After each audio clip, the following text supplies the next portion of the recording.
It's FoosTalk Live. You talking to me? Compelling and lively banter. Are you going to talk to us? Talking foosball. Foosball was how I measured my value as a man. You took that away. Players and fans, promoters and pros. Unedited and raw. Talk.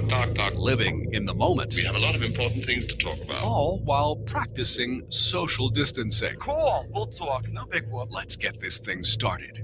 FoosTalk Live. Coming to you live from the studios of Foosball Radio and InsideFoos TV. It's the 33rd episode of FoosTalk Live, brought to you by 518 Prints, truly one of the best printers of promotional items, t-shirts, jackets, hoodies, and foosball apparel. Visit 518prints.com. FoosTalk also brought to you in part by Foosballers The Movie. Find out more about this Joe Hesslinger documentary at foosballersthemovie.com. Brought to you in part by Foosball Clubs USA, promoting foosball through school systems all over the country. Visit foosballclubsusa.com and make a donation. Thank you very much. Also brought to you by Foos by Tony and Foos by Brandon. Take lessons from a top pro today. And brought to you by the USTSO, helping to usher in a new era of competitive foosball. Register today at usafoosball.com. Well, hey there, I'm Tom Robinson. Thanks once again for joining us. It's just after Thanksgiving, and I gotta say, my wife and I finally consumed something other than leftovers for dinner tonight. But at any rate, I digress. So greetings and welcome. It's time for some more lively banter about the topic of foosball, this beautiful sport. And I would like to certainly welcome back to the fray, since he was out decompressing with his family for the last week. Jim Stevens from the great state of Colorado, one of the greatest foosball voices of all time. I guess you could say the greatest foosball voice of all time. It is Jim Stevens. Hello, Jim. Hello, Tom, and Mark will join us here in a minute as well. You mentioned I was decompressing down in Arizona. I'm not sure I would call it that. It was a week or so with the in-laws, but it was enjoyable. It was good to get down into some warm weather. You know, up here in Durango, we shoot south about 6 or 7 hours, and we're in the low deserts of Arizona, where the temperature is generally about 40 degrees warmer. And so it was nice to do that. I feel a little bit out of practice. I wasn't here last week, of course, thanks to Michael Stahl and company for sitting in. Did a great job. But I'm feeling pretty rested. I'm ready to go. Of course, Sunday night's always so much fun for all of us. And meanwhile, we might as well introduce the guy over there on the far right. One quick thing, and I refer far right because, as many of you know, 2 weeks ago, we recorded the radio show for video. Yes. And we've had some great feedback on it. This is a radio show. There's no question about it. We love radio. That's what it's about.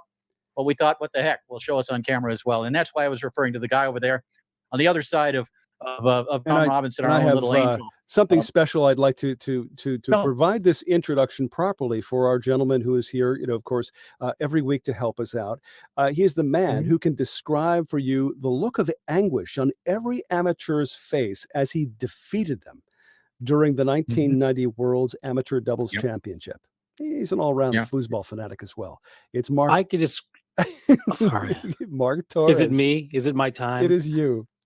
I could describe the look, but I could method act the look. I could lay down on the floor and cry like they did, huddled in a tight ball after I crushed a long pull shot in their faces. Amongst those victims, by the way, Terry Moore, Robert Mares, and other current Hall of Famers I can't ever remember got smashed in that tournament. Thank you for the incredible introduction, Tom. Am I on the right on your screen, Jim? Is that how it looks on your screen? I don't see the I actually don't see the framework for it. You're on my left. You're on my left, but to the viewers, it would be on the right. Tom's in the middle. Tom's the boss. I'm always stuck in the middle. He's the host. He gets the middle spot.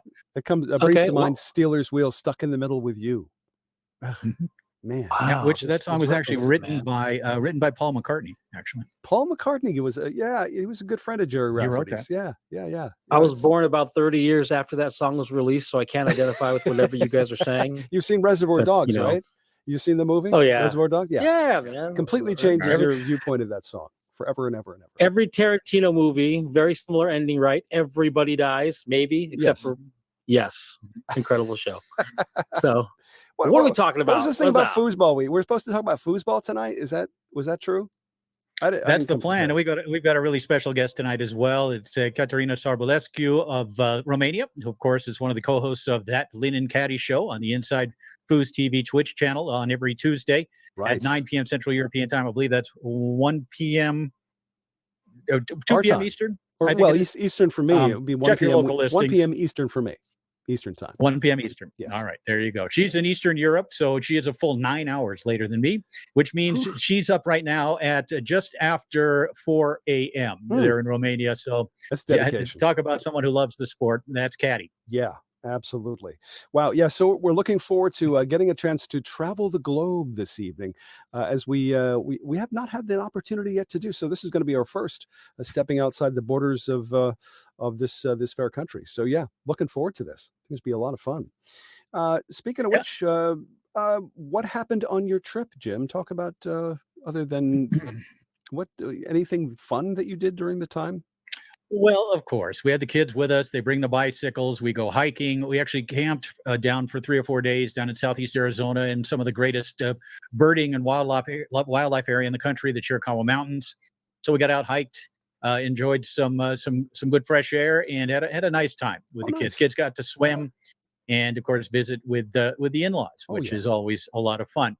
That's great. So how'd you navigate the looks of disappointment this time, Jim? What happened? Just kidding. You learn, after a long period of time, you sidestep them, you redirect, you change the subject, and yes, there's lots of different things you can do to avoid the scrutiny, if you will.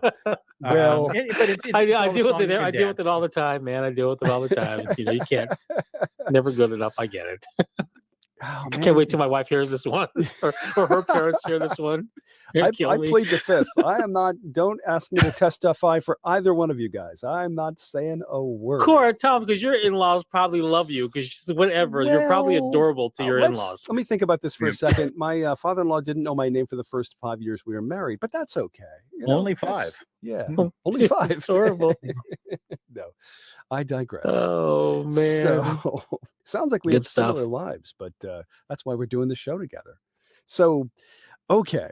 So Jim, we really missed you last week because I didn't get a chance to do the IPA of the week, and I'm really desperate. So if you don't mind.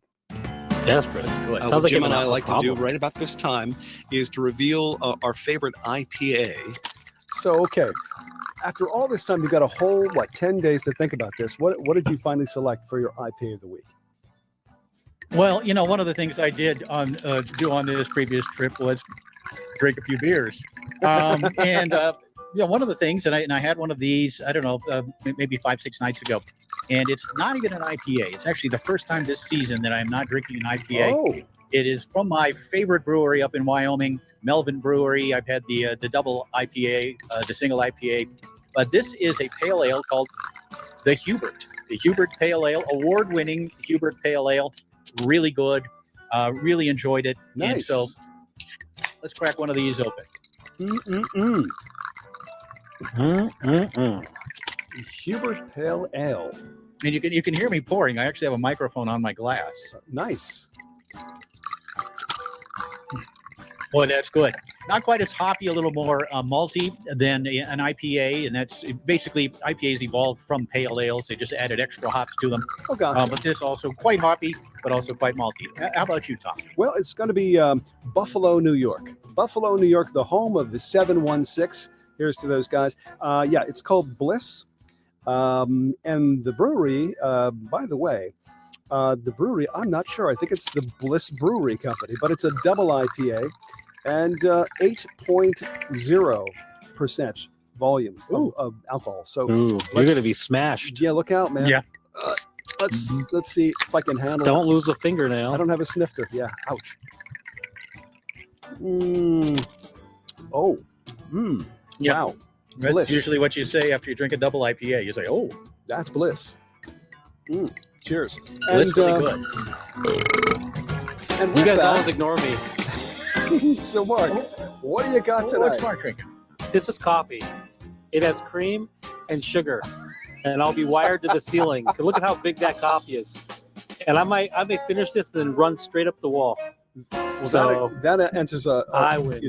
What your usual performance is fueled by some kind of caffeine drink. Is that correct? No.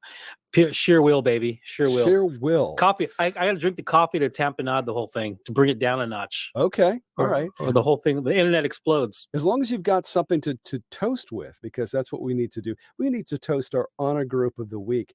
And by the way, the honor group of the week is the first time honor group from outside the continental U.S. This time, it's the Lowen Hamburg Lions. And I believe the Lowen Hamburg. Yeah. Yes. Lowen actually means lion. I believe our guest, Cati, is a member of the Lowen Hamburg Lions. I think she said that they're like number one in Europe, something like that, as far as clubs go. So we'll have to find out more right about up there the with club. the Berlin Bears, no doubt, right? Here's the Hamburg Lowen two of the Lions. Here's to the Lion Hamburg Lions. Okay. Excellent.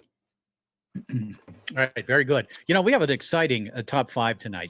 Mark Torres and I have had some difficulty coming up with top fives each and every week. We try to come up with new things about the 5-row, the 3-row of great players, great events, etc. So we've kind of made it easy on ourselves, and we're going to try to give a little bit of a history lesson coming up here in the near future, where we're going to take eras, we're going to take tables, and we're going to identify the top performers on those tables during those times, which opens up a whole bunch of new top fives for us to utilize. And tonight, we're going to take a peek back at the early to mid 1980s, the Dynamo Tour. It was the tour immediately after tournament soccer and just before. In fact, there was some crossover with Tornado, but about a 6-year period where Dynamo was the predominant table. And we're going to talk about the best Dynamo forwards of that era, 1982 through 1987, approximately. Okay. And so wow. A little bit of foosball history. Mark, of course, has proven himself to be quite the historian. Yeah. And we're going to try to remember those days, of which I was smack dab in the middle of. Mark and I will talk a little bit more about all of that when we get to the top five tonight. So there is one thing that we should probably address first, just because, we are going to be talking to one of the greater pro lady players from Europe, Cati, or Ecaterina. I thought perhaps that we could share the Foosball flashback and see what that sounds like. With great moments in foosball history, this is a FoosTalk Live Flashback. She waits and strokes it home near side. It's championship point from Tran and Ekaterina Sarbulescu, as they're just a goal away from the championship. Starring. Can't connect on the pass. It comes back to Sarbulescu, who's already scored 3 here in this match. Make it 4 as that one goes off a man and in, and it's Tran and Ekaterina Sarbulescu, who are the 2019 Leonhart World Series Women's Doubles Champions. What a performance from the team in blue. Listen in next time for another great moment in foosball history. It's FoosTalk Live Flashback. So that sounds like a pretty amazing match. So Jim, you sounded different there. In fact, you sounded like maybe you could have been hosting an underground FM radio show, something like that. Hey man, let's twist one up and listen to a little Pink Floyd. That's a little different style. That's exactly the way it was. We were sitting in the booth there, high above the sidelines there in Germany, calling the action. As we were twisting one up. You're right, Tom. I don't know how to respond to that, but it was it was a great performance, and that was Linh and Cati winning that Leonhart World Championship in 2019. Yes. And a great performance by those two, and of course that's who we're talking about tonight as well, with that Linh and Cati show on the InsideFoos Twitch channel. Yeah. But a great performance by both Linh and Cati in that match. Yeah, no, it's I got to say they have a name in Europe, and of course tonight we're going to find out more about where that all started and how, of course, now they're hosting this show together, which only makes sense. And love to see what they have to say about that, or what Cati has to say about that. So, okay, top five is going to be about the Dynamo table, the top 5 forwards of the Dynamo era. So, you guys ready for this? And try, man. This is the era before my era. Yeah. It's like a nostalgia of history, getting history from history while I was there in the 90s. Anyway, late 80s. Keep going, man. Yeah, I'm ready. Here it comes. Do your thing, Tom. Time once again for the FoosTalk Live Top 5. 5, 4, 3, 2, 1. Here's Jim Stevens and Mark Torres. You know, Mark, we talked about how we were going to focus in on this very specific 6-year period, the Dynamo era. It's actually the era where I turned pro in 1982. I've maybe mentioned this once or twice compared to the 48 times that Mark has talked about his 1990 amateur world championship. But in 1982, I was lucky enough to take third in open doubles at the U.S. Open, had 2 other top 3 finishes in open events on the early Dynamo Tour, actually called the Pro Built Tour in 1982. As many of you have seen in the movie Foosballers, the tournament soccer tour, this monster tour, $1 million tour, came crashing down in 1981. And we were all quite depressed. Obviously, the top players were, and in some cases, really depressed. And losing this paycheck. This is who they thought they were going to be, foosball players forever. And the prize money went from $1 million basically in 1981 down to about $65,000, spread out over about 10 events in 1982, a much smaller tour. It was very different. It was a different world. But Kathy Brainerd and company began a tour in 1982, kind of picked things up, and it included the early Dynamo or the late 1980s Dynamo table, because Dynamo had been around for several years down in the state of Texas and beyond. But so there was this new tour, 1982. It ran right up through 1987. In 1986 and 87, Tornado and Dynamo actually co-hosted World Championship events. The World Championships had Dynamo events and it had Tornado events as well. And we're going to touch a little bit on those. We're going to talk about who we think the top 5 players are. And Mark, you mentioned that was the era before your era, but knowing you have a pretty good feel for that era as well as a foosball fan who likes to look back on history. And so I'm sure you'll have pretty insightful comments about your top 5 here tonight as well. Yeah, of my circle of friends, I was a foosball nerd. I loved it. So I started playing in like the end of '88. So I'm a 15-year-old kid. And of course, I'm into the guys who are great. And I ask the questions and I walk up to the pros and I'm a total foos geek. As a point of reference, though, I think our guest was negative 10 years old in 82 or 83. Negative 10. So I think that's right. But so coming in at the tail end of 88, 80 and 89 was like my first full year playing. I was seeing some of these guys still play. Now, I never played on the Dynamo table, but I have a great love for the lore and the history of the game. I understand the players very well, and I had my opinions, and I validated my opinions with some other master players who I was in touch with in preparation for the show. So I feel pretty confident. I did. There's some subjectivity, but we could just get rolling and start talking about it. FoosTalk Live Top 5. Number. So for my number 5, okay, first of all, my 5 is highly debatable, and my top 3 are highly debatable, but it's my list, right? I get to own it, and I get to do whatever the hell I want. There was a lot of guys that could have been in this number 5 spot. There was a lot of guys that could have been in this 5 through 1 spot. And, I refer to every week somehow I say, I don't have an honorable mention, but here's a guy that should have been on. There's a lot of guys that we talk about, the Smith brothers, Kevin Keeter, Larry Chesborough, Adrian Zamora. These guys were good on Dynamo, but that's not my number 5. My number 5 is and I probably seem like the biggest fanboy. My number 5 is my number 5 because he won at least 2 Player of the Year awards during the 80s. And he's known for his success on Tornado, but he was damn good on Dynamo. His name is Steve Murray. This guy's on every single one of my lists, so he becomes very, very biased. But Steve Murray won a couple of Dynamo Tour Player of the Year awards. He held his own against all these guys. He was great on that table. His success and his primary championships remembered on Tornado. However, Steve Murray, his game transitioned very well. Left-handed player, 5-bar dominant. 3-bar has always been kind of a weakness of his, but an incredible. I know people will argue me to the death. If Steve Murray should have been in the top 5. Steve Murray might not even knowing Steve Murray, he would put himself in the top 5. I got Steve Murray, number 5. Jim's going to start reading off his list with his data and his facts. Come on, Jim, bring it on. Let's not let facts get in the way here, Mark. No, my facts tell me, this is Kathy Brainerd's well-used Who's Who of Foosball. My facts tell me that in 1985, Steve Murray finished second in mixed doubles at the $20,000 Super Doubles event. His only Dynamo result. And I love Steve. Steve's a great player. Steve was a very good player on tournament soccer as well. Played some tournament soccer match. I'm sure he was an excellent player on Dynamo, but he did not make my list or my honorable Steve mention. Steve lobbied for the Smith brothers to be at number 5 and Kevin Keeter. I'm like, no, man, you're my number 5. Or even Bob Maloney as another great Dynamo Bob player. Maloney. Yes, Bob Maloney you could put on there. The other 3, no. They were Tornado players predominantly. That's where the bulk of the results came from. Go for it, man. What's your number 5?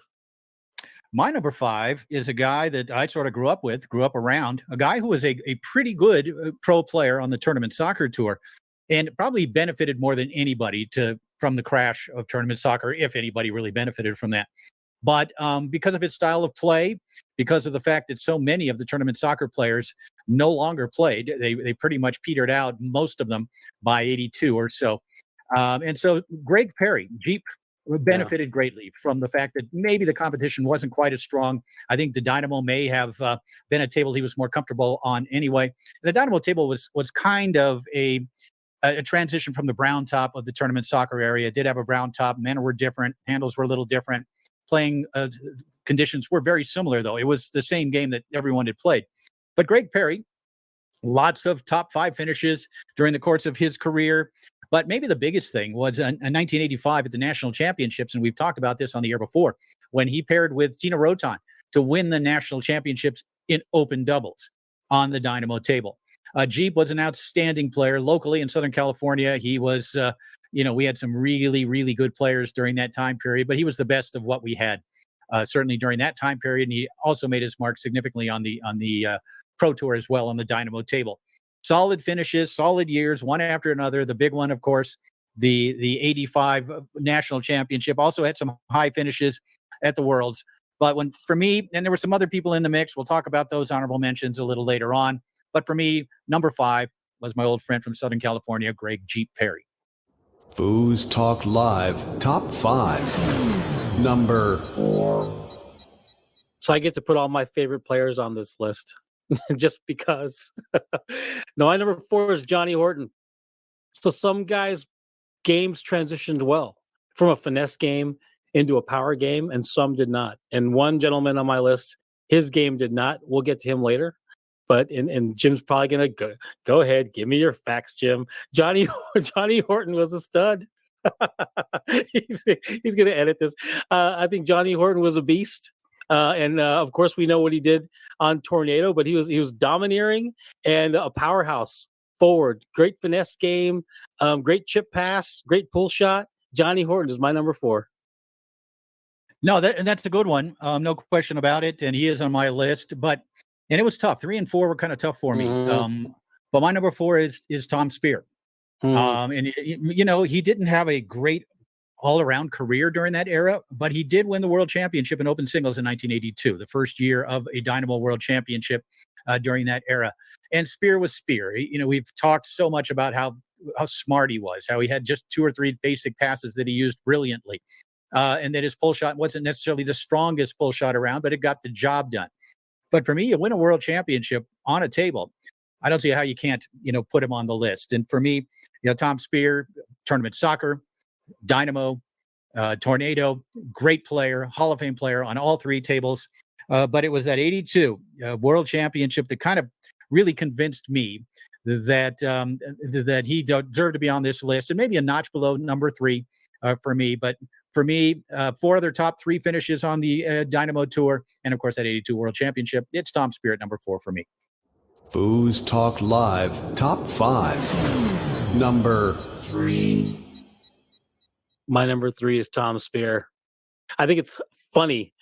I had 2 guys, well, more than 2. There was Steve Murray, who was a big impact on me because I had his tour poster. And then there was Speer and Lafredo.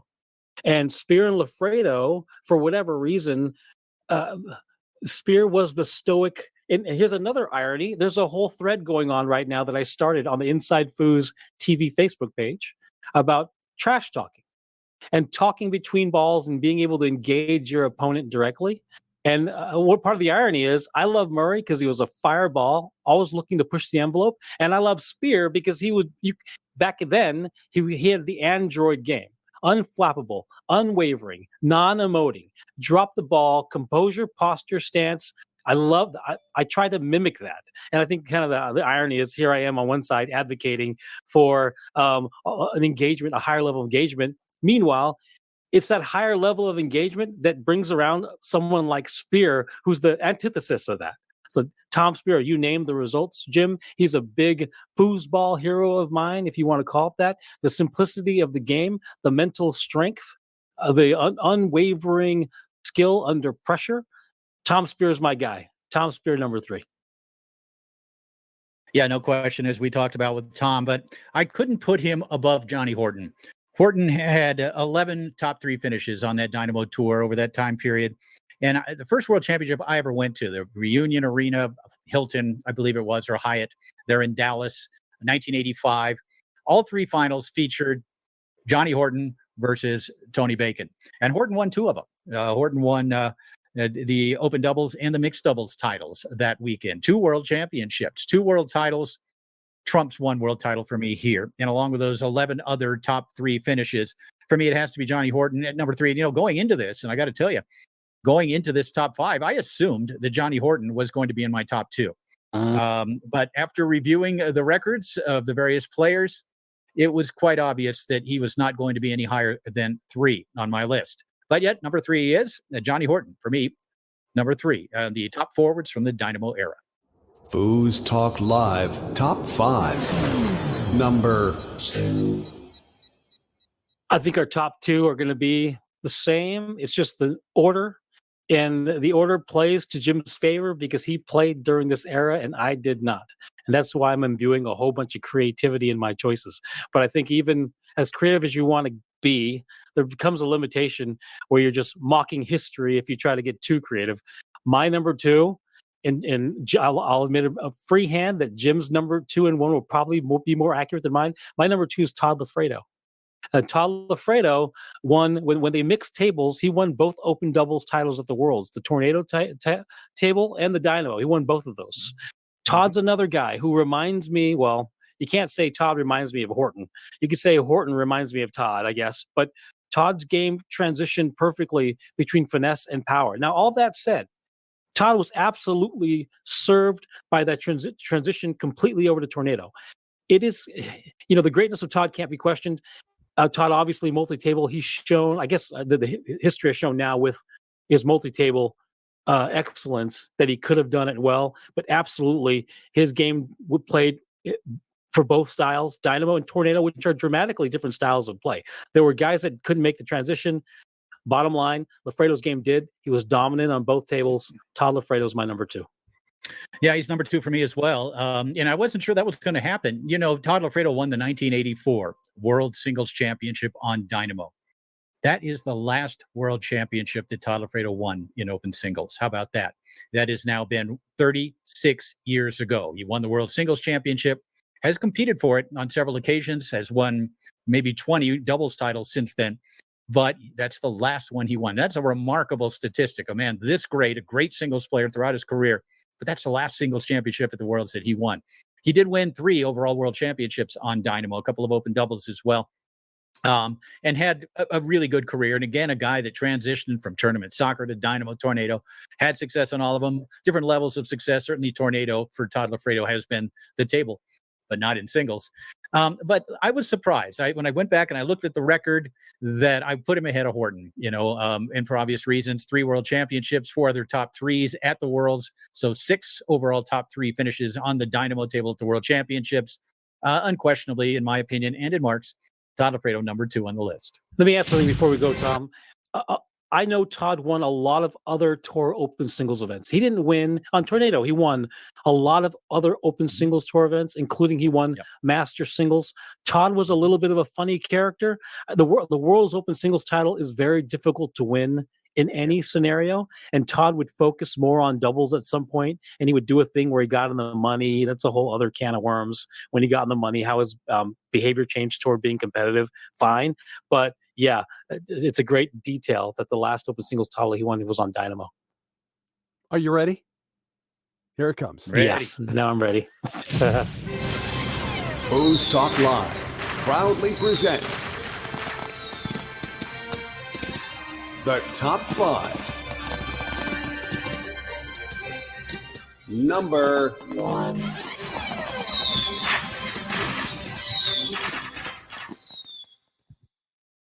Well, I certain we arrived at the same guy, and because you are more familiar with him, I'll let you take it over.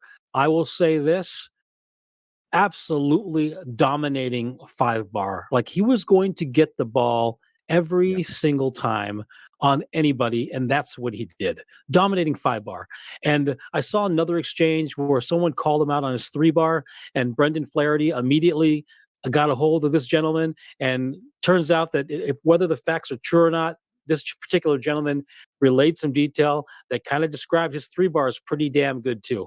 This, unfortunately, I think if history is our guide, his game did not transition well from Dynamo to Tornado. I don't know what the other variables were, but on Dynamo, hands down, no doubt, the most dominant forward on Dynamo was Tony Bacon. And if you get on YouTube and you look him up you could see him winning an open doubles major with his 5-bar, getting the ball every time. Jim, why don't you go ahead and take it away? You watched him play up close during Dynamo days. Yeah, no question about it. This is a guy I actually knew, when he was maybe 15 or 16 years old. Went to a few tour events with me. He left me in Seattle one time, which I make sure I mention to him every single time I see him. And so I had to hitchhike home from Seattle, which was an adventure in its own self. Those were the touring days of the Tournament Soccer Tour. But he's also a guy that I ended up playing in 1982 at that U.S. Open. He and Don Shalafu. He was just starting to make his mark on the major tour. And I played them in a loser's bracket final and went down to the final game, and they ended up moving on and then double dipping Greg Perry and Mike Bowers in the final at what was basically the first major championship of that Dynamo era that we're talking about. As you said, the 5-row just exquisite. I mean, that far wall passing series, such great timing, so smooth, got such great reads. And yes, the 3-row, the long wasn't a big, bellowing long. It's the inside game and the timing that really made Tony Bacon unquestionably the best forward of that era. And it's not really even close. He had 7 world championships on Dynamo. And that's, Lafredo had 3. And no one else had more than that, of course. But the dominant player on that tour, predominantly because of the 5-row, as you talked about. But also, I'm sure if Clay Toomey was doing stats, the 3-row would probably be in that 40% range or so, maybe 35. But he got the ball so much. The 5-row was so smooth. He was such a smart player. Was not a big talker, wasn't a huge trash talker. He could. And when he did, it was meaningful. And he could crush you with just a couple of words.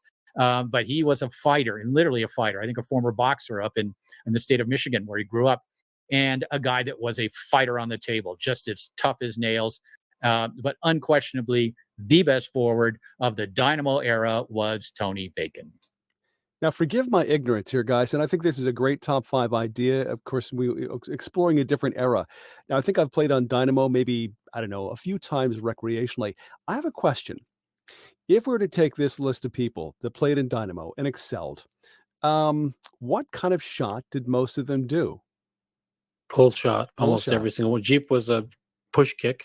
Okay. Everyone else was a pull shot. Okay. So everyone else with a pull shot. If we were to take that era of people, that group of players, and compare them to today's, shall we say, rollover snake shooters, how would they fare? Well, that's a very difficult question to answer. The rollover is a game-changing shot because there's a lot less endurance to shoot it over a time frame. These guys would burn their shoulders out over a long duration. There's a lot more variables to executing. I could completely flub a rollover; it'll be on goal. You can't. There's no tension on the rod besides flipping the rod over. Right. Shooting a pull shot, the variables just come crashing in on you when the anxiety is high. You grip the rod too soft, too hard. You got your timing of it. And Dynamo is not the same as Tornado. The goal is smaller. There's 3 men as opposed to 5 men back there. Right. So how would they transition? This is what I know to be true. And it's funny because someone says this. I can't remember who says it in the Foosballers documentary. The guys who were great back then would have been great now. And it was Bowers who said this. It's because Lafredo is still here. Right. And he's still great at 60. Unfortunately, you can call it money, you can call it change in the culture, you could call it growing up and growing out of the game. If the money had stayed in the game, we'd see hundreds and hundreds and hundreds of players that focused and committed to the game as a professional sport. And we don't see that. We don't see that now. We don't really see it. I think Spreedeman is one example. But the time, energy, focus, commitment, practice, that is a highly focused acumen that you see professionals do. Someone like Tony, if everyone duplicated Tony and guys shot a pull shot, did that, my answer is they'd be highly competitive. Yeah. They'd be highly competitive. Go ahead, Jim. And also, if you look at the list, our top 5 here, Greg Perry won a world championship. Actually, he did not win a world championship, but did win a national championship. Didn't win one during the snake era. One just before. Oh, that's right. That's right. Okay. 88. And so just before the snake era, Perry won with a push kick. Tom Spear, 1994 world champion during the snake era. Johnny Horton, 2001 world singles champion during the snake era. Lafredo, multiple world championships. So great players are great players. A great pull shot can beat a great snake shot, no question about it, especially with guys who have been shooting it for such a long time. All of these guys, Spear, Horton, Lafredo, all started in the 1970s. Gummison, Adrian, still here, still winning. Yeah. So you can't count out a great pull shot. Steve Murray as well won a world championship shooting a pull shot in 1993 in mixed doubles and beat Tommy Atkinson in that one, who was predominantly in that match shooting a snake shot. So very good question, Tom, but I think a great player is a great player. Okay. Bacon didn't have the success on Tornado, but his career sort of petered out in the early 90s. No. But he'd be the only one. Let me ask the question then, because I know in Europe they're playing what we call classic matches where the snake is outlawed. So you can't play a snake. You have to either push or pull or push kick or pull kick. Shouldn't we introduce that in this country? Yeah, I'll speak to that briefly. Warrior Table Soccer had a whatever it was, classic doubles or warrior doubles or whatever. And it's funny because it was on the easy board, the foosballboard.net, and everyone was talking about it before. It must have been 8 years ago or whenever it was. And I said, you guys need to stop worrying about whether or not you can shoot a snake, because I can promise you Tony Spreedeman will be in the finals anyway. No matter what he shoots, he will be in the finals. And guess what? He was in the finals every single time. He can't stop the 5-bar, and he shot a pull kick. I think he lost a couple finals, and I think he won some, but they couldn't beat Tony anyway. Point being, I think it's a great event. I think it's amazing. I think there should be more of it, and it's fine if it has its place. Snake has its place. Classic or whatever you call it has its place, and it's a different game, and it's a fun game. But the top players will still be the top players. Gotcha. Gotcha. Exactly. Warrior has attempted to do this as well, and there's some complaining, but not from Tony, who is obviously one of the great snake shooters in the history of the game. But he loves shooting that snake, that pull kick. Uh-huh. It's quick. So no, and I like it. I like having a different event. I like having a trash talk doubles, maybe, Yeah. And so have some different events. Try some different things out. Have some different formats that are both fun, entertaining, and competitive.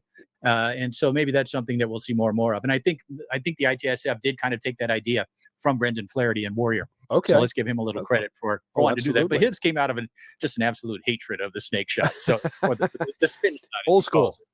Definitely old school. Now, I think that this is certainly worth exploring. Now, Mark, I just wanted to touch base with you and thank you, first of all, for starting that war online when it comes to the looking for debate topics. And wow, 300 plus responses. Was more than that. There might be over 300 now. Wow. So I'll be brief about this. I like to be incendiary to start an engagement. I actually have a strategic means to an end. And so I use the language trash talking. I'm looking for a wholesale rules change. It doesn't have to be trash talking. It should be, you should be able to engage your opposition with eye contact and say, within limits, what you want to say. I should be able to look someone in the eye and say, I'm going to slap your weak lane pass right into the goal on this next possession. I should be able to do that. And you can't do that on Tornado. You can't make eye contact. And here's the other comic thing. You can't grunt. Now, you could be sipping a mint julep in Madison Square Garden watching the U.S. Open or wherever the heck it is, and Rafael Nadal is down there grunting, and they're down there fighting a war, and the crowd, you can't grunt in foosball. You know why? Because it fractures our tiny little brains. We can't deal with it. It's a distraction. It's hurting my senses. You know, I don't even think the spectators at the U.S. Open can't even grunt. They're not allowed to, right? You have the tennis crowds have to be quiet. Yeah, but foosball is not tennis. Let's embrace the nature of our sport. Let's make it fun. I should be able to say what I want to say to somebody to their face and mock them and do whatever I want, or say nothing. I should have that choice. Foosball is no place for a quiet, church-like atmosphere where people clap politely between possessions. That is silly. Silly. And we'll ask our esteemed guest in a second what she thinks of that. Absolutely. In fact, I think it's high time that we travel overseas, as we mentioned in our promos, that we're going to be talking to someone in Europe this evening. Of course, we know her because she's a big part of a show called That Linh and Cati Show, which has been on now for several weeks. They're actually not just audio, but they're visual, and they talk to the top players in Europe and in Asia, places like this. They're really doing a terrific job, and it is 4:30 in the morning. Central European time at the moment, and yet Ecaterina Sarbulescu has decided to join us. Cati, are you there? Yes, hello. Welcome to FoosTalk I'm here. Live. Hello, welcome. So how are you feeling at 4:30 in the morning? Oh, it's easy. It's another normal night for me. But thank you for having me. Yeah, I would have otherwise been playing video games. I see. Well, video games and foosball. I had no idea there was a way to meld the two. Well, first of all, we have a tradition here. We love to ask the question: when was the first time you saw a foosball table? Or I'm sorry, in your part of the world, what do you refer to as foosball? I should ask that first. What's the proper name for foosball there? We call it Foosball, yeah. Okay. Gotcha. And the first time I ever saw it, I was, I think, around 6 years old. Oh. And I went with my father to a McDonald's to, as a kid, get a little Happy Meal. Okay. And I don't know how they do in other places, but in Romania, you can celebrate your birthday at McDonald's, and they bring different like pinballs or different games. And I saw in a corner people, some kids having a birthday party and a foosball table. Really? And I just remember seeing it from afar, being like, what is that? I want to play that thing with football men and rods and stuff on the table. And I remember then being very jealous for many years that I was never invited to a McDonald's birthday party to play that thing. Pardon me for saying this, but McDonald's, of course, we know it as something that the last place you'd see a foosball table in any way, shape, or form in this country. So wow, McDonald's had a foosball table for a birthday party. That's amazing. It's hilarious. That's awesome. Yeah, I saw it as well, but it was just that glimpse and it stuck in the back of my head. It went into my subconscious because I didn't think about it. But the first time after, when I was about 13, when I actually got the opportunity to play it once, sure, I remember this, and I was like, yes, it took 7 years, but I did it. So did it come in a Happy Meal? Was like one of those little small ones that was okay. Something bigger. Okay. But at least that would have been fulfilling as well. I love that. I think I swallowed one on accident last week. My kid's Happy Meal. So, okay? That's terrific. The sport has become such an international sport over the last 15 years or so. Yes. So where just about every European country is now a part of the ITSF, part of the worldwide foosball community. Can you talk a little bit about what it's like in Romania? How many players do you have? What's the tournament scene look like? Tell us about Romanian foosball.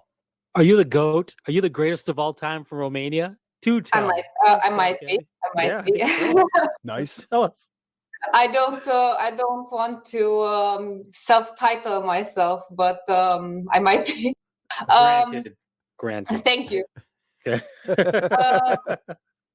Yeah, it's a very nice scene. Everybody's very friendly, and it's not big. It has had on and off moments. I mean, it spiked at some point to I think around 80 players, which was great, and then we went to 15.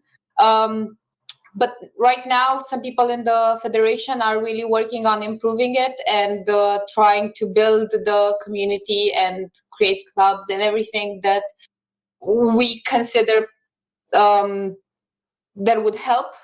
So, yeah, we used to have it in a lot of bars, so it was a bar sport, and but we're trying to transition it as much as and label it as a sport, if that's even possible, between 30 people.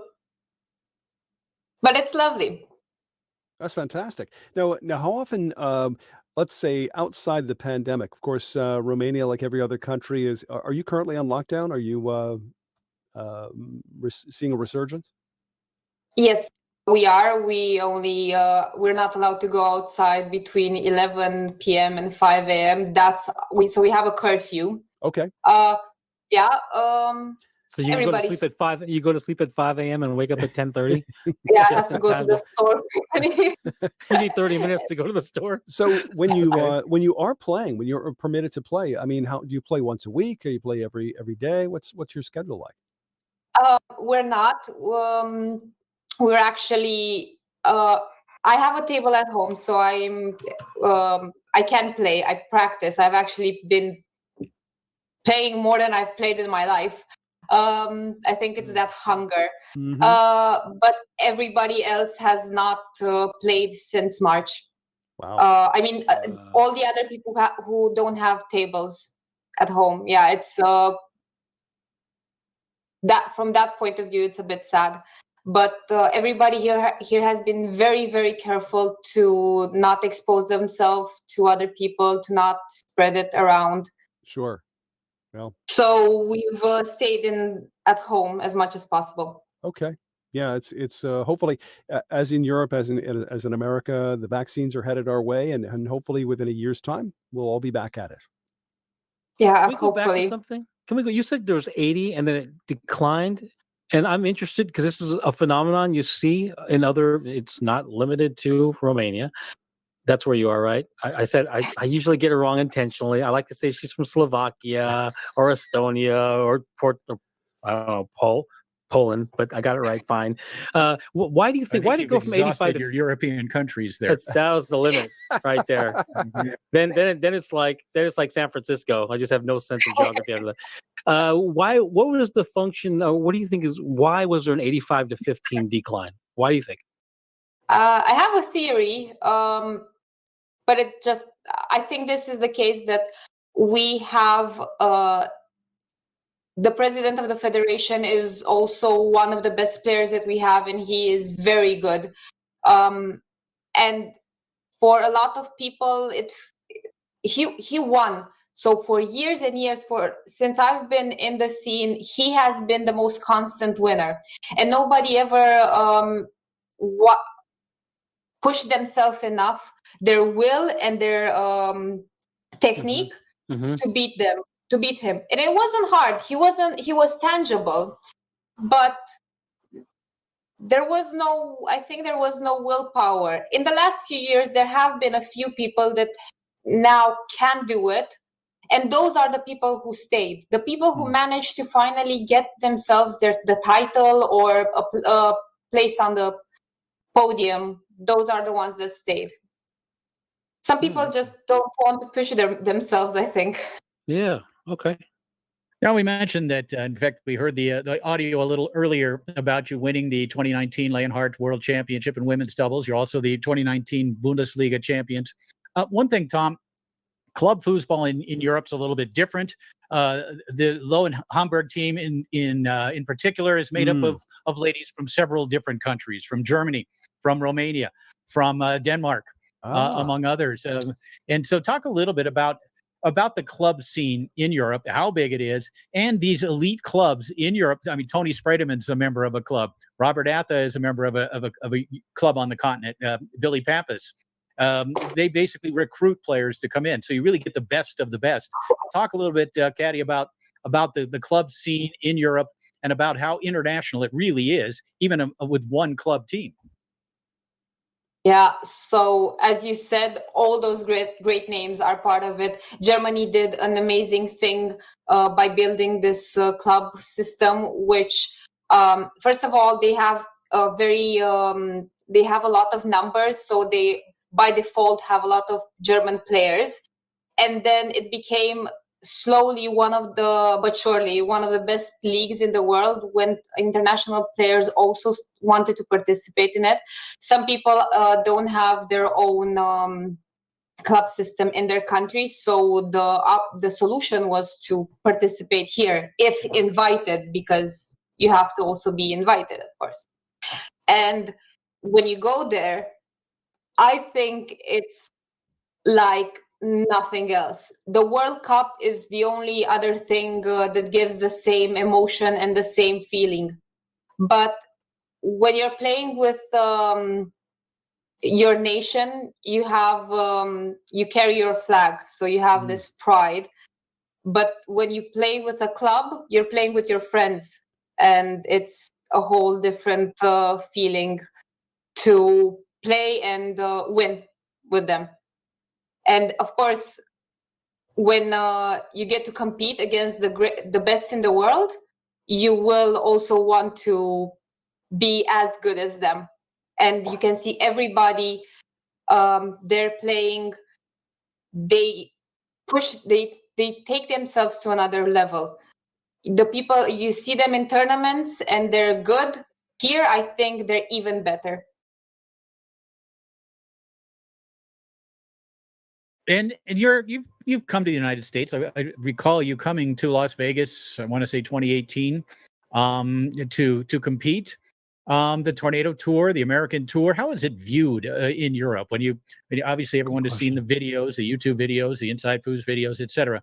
But what kind of experience was it for you to come and play on the American Tour? Although there was also an international event involved with that. But how is it different, and what was your experience? Oh, it was fantastic. Besides the trip itself, I think everybody in Europe has this dream. So you have win a world championship or win a master series, go and compete in America, because you guys have such a different style. Everything is different. I saw people defending a shot, the exact same shot, in a completely different way. It's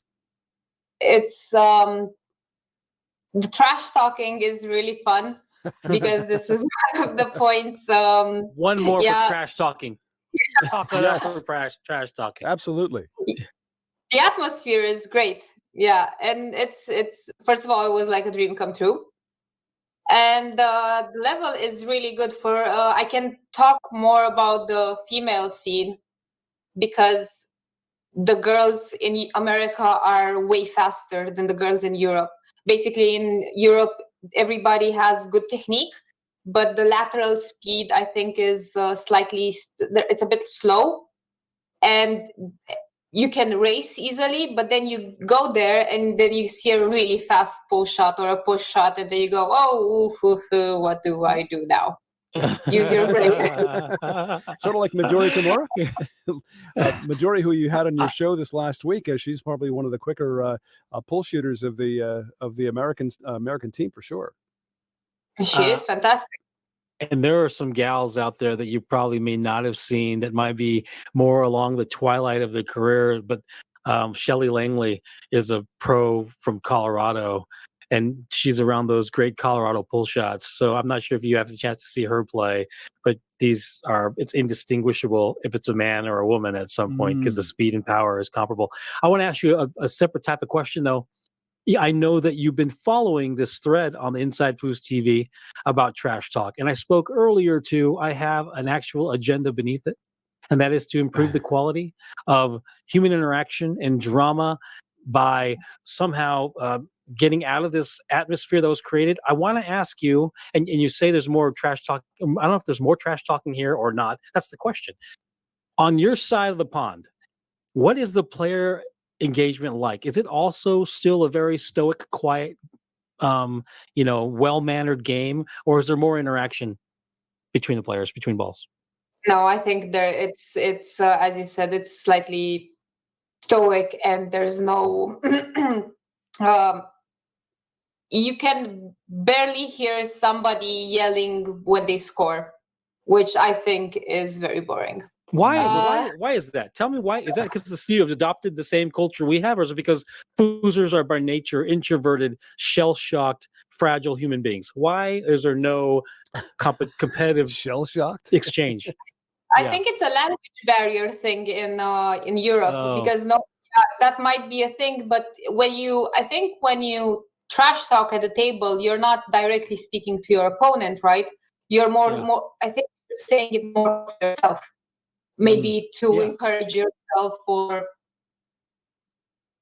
I don't think anybody's doing it to actually really intimidate his opponent. Well, there are those, and there was a lot more of it. And Jim will attest to this. As a matter of fact, Jim might want to pretend, but I've heard Jim was one of the worst trash talkers from Southern California. That is not a joke. That's not sarcasm. I heard he was I heard he was a great. And you know who else was a great trash talker? Adrian Zamora. You know who else is a great trash talker? Tom Spear. This is all secondhand, but there's absolutely an element of it that's I'm going to fire myself up. And there's an element of it that if I fire myself up, maybe that may intimidate or kind of disrupt a player's mindset. Steve Murray used it as an absolute vehicle to get into his opponent's head. So Steve Murray, because you couldn't make eye contact with your opponent, and even then you did a little bit of it, he talked to the crowd, he talked to the judges, he talked to everyone around him and make a spectacle out of it. And he talked about that on this radio show, that one of his mechanisms for dealing with pressure was diverting it and disseminating it all around the atmosphere. And players melted. It's a lost art, sadly. And it's one I'd love to see. It's one I'd love to personally have a crusade and anchor it back into foosball. I'm going for rules changes. I made this about me somehow, which is not. Jim, why don't you go ahead? And Jim wants to talk. Cati, you're muted. Cati, you're muted. In case you didn't know, this is basically how things go. Just about every episode of FoosTalk Live, Mark gets in there and starts to stir the pot a bit. Yeah, there you go. Let me defend myself a little bit. I was a player that would put my hat on, put my head down, and I was pretty quiet when I competed. Now later, and even over the last few years, on a Sunday night at a foosball tournament, it's one of the most fun times you can have, going over onto table 64 and doing some trash talking, and we are pretty good at it. And maybe that's what you've heard, Mark Torres. But there's also been a couple of guys in Europe. Jamal Alalu at times can be very demonstrative and very entertaining. There's a German player named Benny Struth who celebrates every one of his goals by jumping in the air and shaking his fists and celebrating it. So there are exceptions to that rule. But generally, I think in Europe and in the United States, for the most part, players are like they're on the golf course, right? Or they're just not that demonstrative. So I love the idea of potentially having a different event. I don't know if we're going to be able to make the rule changes in open doubles, Mark Torres, but having an event that anything goes, no holds barred sort of thing might be kind of interesting. Okay, make it happen. I want to add that we have a joke that Benjamin Struth is my spirit animal, because of how he yells and enjoys every goal, and I try to be the same. It's a level down, but I'm getting there. Cool. All right, so it's going to be a whole cause now. Yes. Players are going to become trash talkers, or at least just more demonstrative, a little more exuberant, a little more in your face, and certainly from my point of view, as someone who covers the entertaining side of foosball, it certainly can be entertaining. So, speaking of entertainment, let's segue right on over to that Lynn and Cati show. Now, you're 4 episodes in? Your next episode Tuesday. Who's your guest? Our next guest is the world champion Tran Hermans. Not only world champion in singles, but also second vice champion in open doubles. He had quite a run in Murcia, and from the moment we started this show, I said that he has to be one of the people, and Lynn, of course, agreed that he has to be one of the people on the show. We want to hear his journey, especially because he hasn't told it before. It was a very quick journey. I mean, he was a guy, you look at the results in the ITSF website, there really wasn't much there coming into Murcia. And then here he is, and like as you say, in the finals of both singles and doubles, lost in doubles to the Americans, Blake Robertson and Ryan Moore, but beat Robert Atha in the finals of singles. Completely unexpected. Again, second World Cup in a row where the singles champion was somebody that we just didn't expect. And so that should be a lot of fun. Who've been some of the other guests you've had? Because, of course, viewers can go back to the Twitch channel and watch some of the previous episodes. Who else have you had on there? We also had the lovely Midori Kimura, the Luxembourgese superstar Leonardo Stamera, and the two German players, very good, both of them German champions, Semin Mensa and Max Hoyer, who are all very entertaining and full of experience. If you had to pick a Romanian, for one of the next shows, is there anyone who's going to be the next Romanian on the show besides you? Anybody?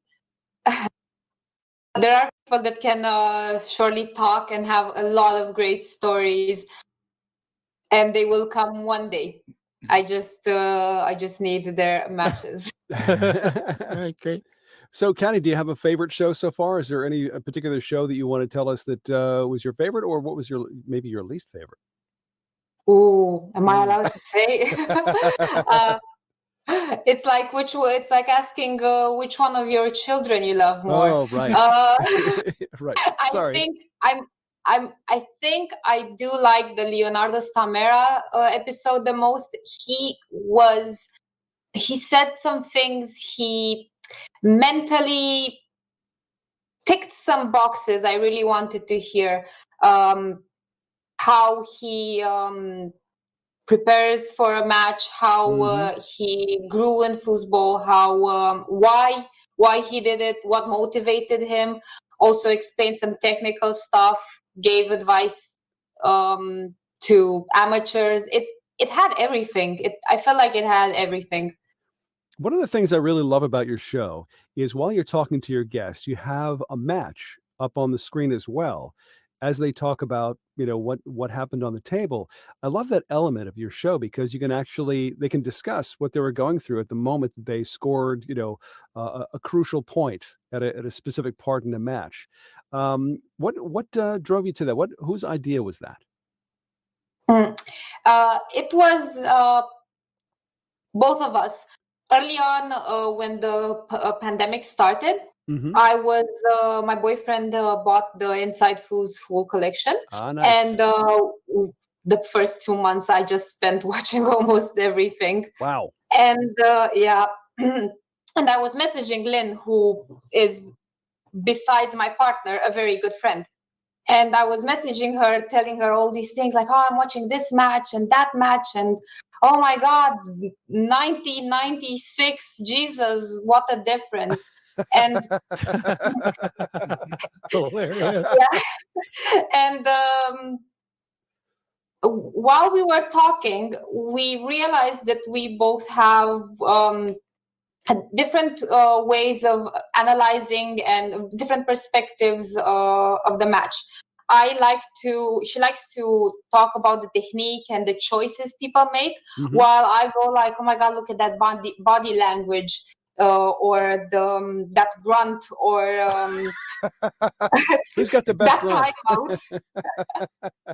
And because I like the story of the match, so we thought that putting those two things together should be hopefully a good combination. But we also wanted to approach both Europe and America, and generally the entire world, because the shows are a bit different. The guests are Americans on with American hosts, and for us, Europe with European hosts. And we wanted to bring everybody together to unite a bit.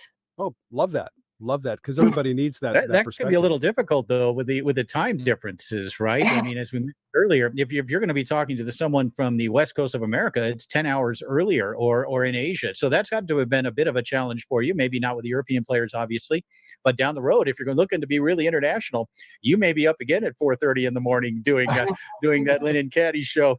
And so that's the one thing I did notice too about the show is how different you and Linh both are and your approaches to it. And you're someone I think who likes to find the motivations, likes to find, what the inner feelings of a player was, how they prepared, those sorts of things, maybe more of the emotional side of it as opposed to the technique side of it. And that's really something I know early on that you've expressed that you were interested in, and that's really continues to be your approach, right?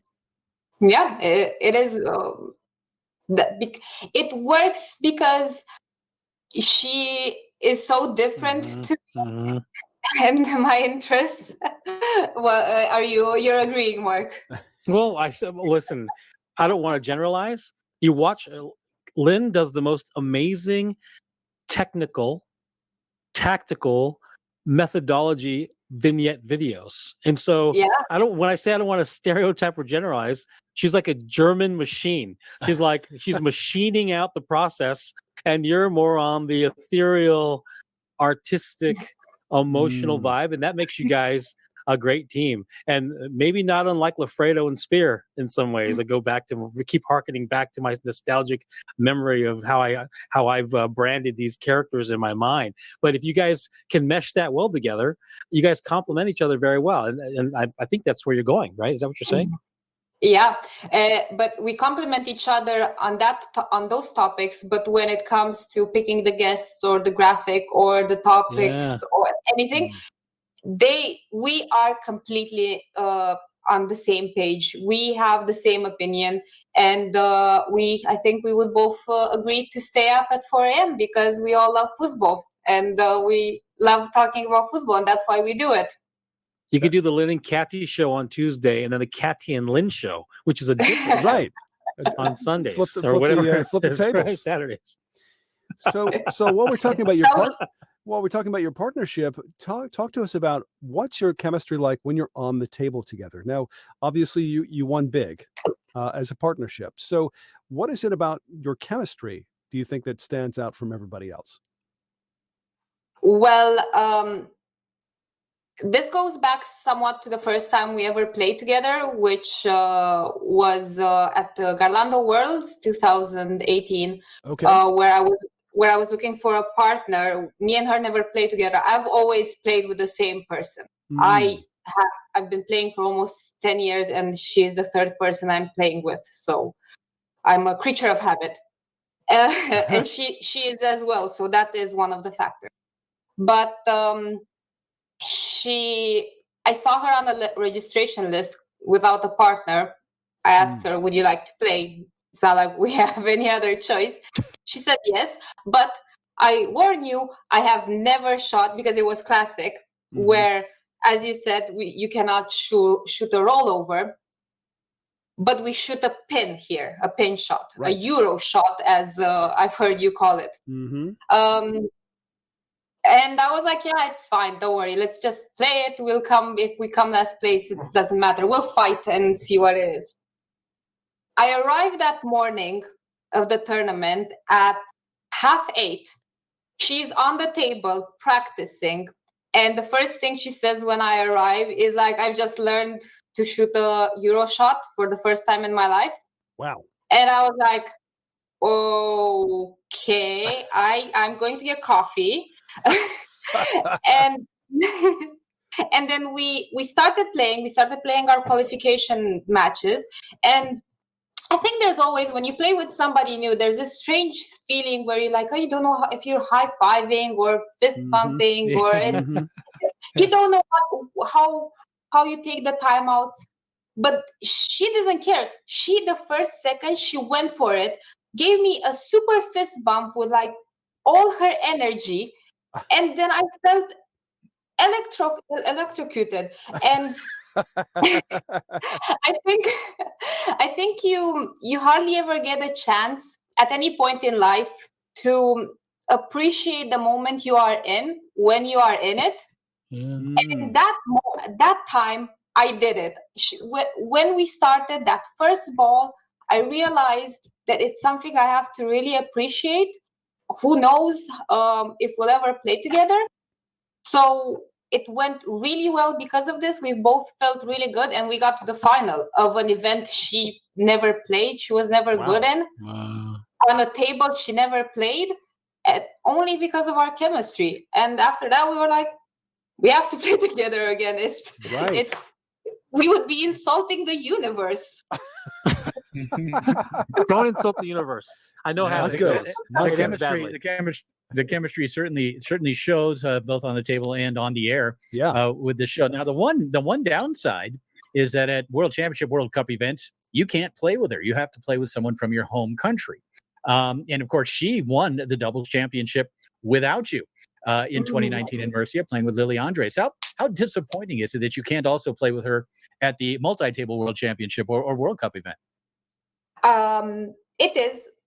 It's disappointing, but Lily's great. My partner from Romania is also great. They're very lovely characters.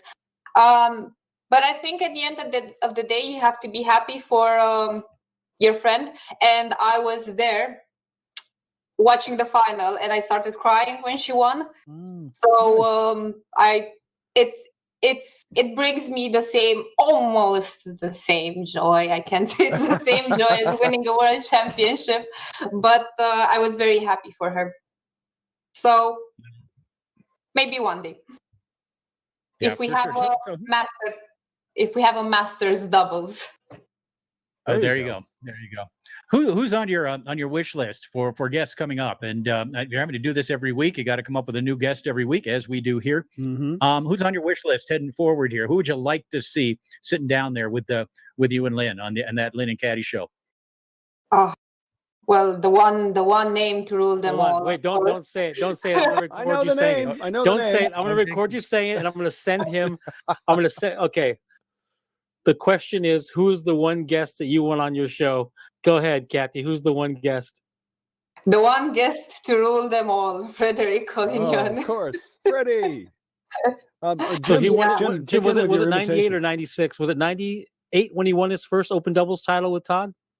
98, first tornado world championship. How old were you in 98? How old were you in 98, Cati? Approximately. 85. All right, I'm going to send this to Fred. I'm sending this to Fred. Jim, here's your opportunity to do your Frederico impression. No, don't do it. Oh, God, he kills me. Lynn and Cati today. It kills me, man. I hate that accent. That's I want to fight you. For you. That is really right. Lovely. Yours is much better, Mark. Your Frederic Collignon impression is much better than mine. I'm not doing it. Jim will never be allowed in Belgium ever. Ever. And of course, hold on. She has another. Who do you want, Cati?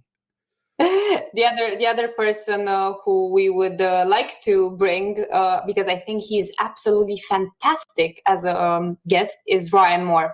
Oh yeah. And luckily I have insights because his girlfriend is my best friend. Well, his wife is my best friend. Is your best friend? Yeah. Really? Yeah. Yeah. So I'll get him. She's been on Foosball Radio, by the way. She was on with Ryan, and I mangled her name. I don't think she's forgiven me yet. So tell her I'm sorry. Oh, don't worry. The first time she's my former partner. We played together for almost 3 years, and for the first 2 or 3 tournaments, I think every time I went to the registration desk, because you normally have to say your partner as well. I went and said I won women doubles with Iveta. Hold on, Tom. Let's practice. Here we go. I'm going to say it. You repeat after me. Here's her name, Iveta Moore. Iveta Moore. Oh yes, Moore. That's all right. Right. There you go. Okay. You'll get it down. See, that's what you have to do. You go through Ellis Island, and we change your name for you. Simple. I just sent that to Frederic, by the way. Oh, he's gonna love that. I sent it to Frederic in Facebook Messenger, and I said, make some young women's dream a foosball interview come true, and we'll see what he says. Who is texting me at 5:30 in the morning? Exactly. Oh, it's my favorite 1990 amateur doubles world champion, Mark Morris. I didn't even. There was no accent there. It was totally respectful. I love it. Anyway, we'll work on it. So, Cati, obviously you're branching out. You're doing other things besides just playing foosball. But what are some of your goals moving forward? Do you anticipate playing professionally at the highest level for a long period of time? And what are some of the things that you're looking ahead to competing at and hopefully winning? Well, I plan to be around for years. You'll see me probably competing when I'm 50, 60. My body might not take it. Hold on. But we can be 60 and no, play.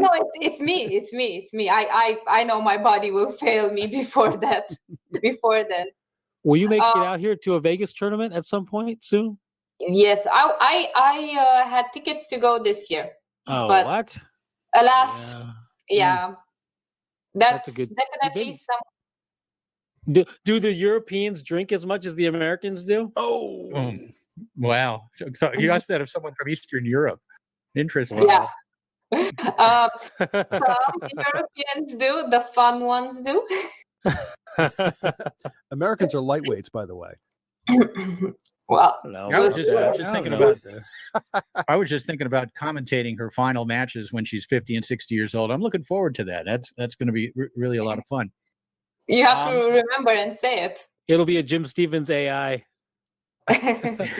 he strokes the long. Jim, it's a woman. It's the Jim AI. There's no whatever. We'll deal. Yeah. Goals wise, I think I never had too many dreams to win singles, any like major single event, even though I am somehow, I completely no idea how pretty successful in it. But my dream is in doubles to always compete and in team events. This is what drives me. I always like playing for somebody else, and my dream right now is to finally get a Romanian national team. We're 5, one more, and first of all compete and have a decent result in the World Cup, and then one day win. Okay. We have Bonzini as a home table, so the advantage is there. Bonzini is your home table. Yes. It is. See, okay, yes. so like I hear different things. I've never played Bonzini. I don't know why Tom's a Bonzini fan. Love I guess it. he's So Bonzini. I've only heard negative things about Bonzini. Oh, why please. is that, Cati? Why do I only hear negative things about Bonzini?